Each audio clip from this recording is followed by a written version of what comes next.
मला तुझी सासू नको समज, मला तुझी मैत्रीण समज.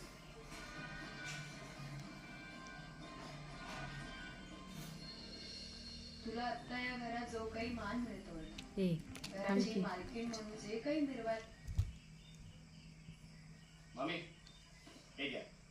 मला कशाला? माहिती आहे तुमची कंबर दुखते म्हणून पट्टा घेऊन आलो. हे घ्या.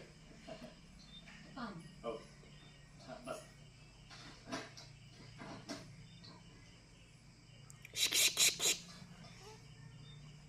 वरणाचे गिफ्ट येत असतात. घरात महिन्याभराला फक्त पैसे येतात. आज इकडे कशी काय? बाजूच्या गावात केस होती, म्हणलं जाता आता तुमची गाठ घेऊ. सुकन्या कुठे? कॉलेजला गेली, येईल की आता. कॉलेज कशाला करायचं? मी असताना काय गरज आहे का? तुम्हाला पण काय गरज लागली तर मी आहे की. काय दाजी? तुमचं बरोबर आहे, पण काय नोकरी करायची इच्छा आहे तिची, शिकवायची आवड आहे ना तिला. आता नोकरीची धावपळ कशाला?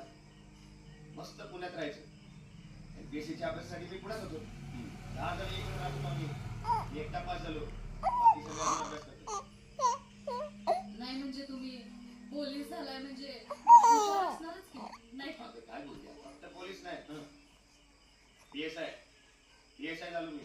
पण तुम्ही एक बरं केलं, ते शेतकऱ्याचं स्थळ डोक्यातून काढून टाकले. अहो लोक जशी दिवाळी दसऱ्याची वाट बघत असतात, तसे बिचारे शेतकरी कर्जमाफीची वाट बघतात.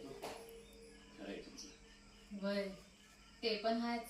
अहो मला पण 5 स्थळं आली होती नोकरी करणाऱ्या मुलीची. नाही म्हणलो, मला शब्द दिलाय मी, तो शब्द मोडायचा नाही. असं कसं मोडायचं? आम्ही पण तेच म्हणलो, किती चांगले तुम्ही. मी काय म्हणते, माझ्या भावाला म्हणजे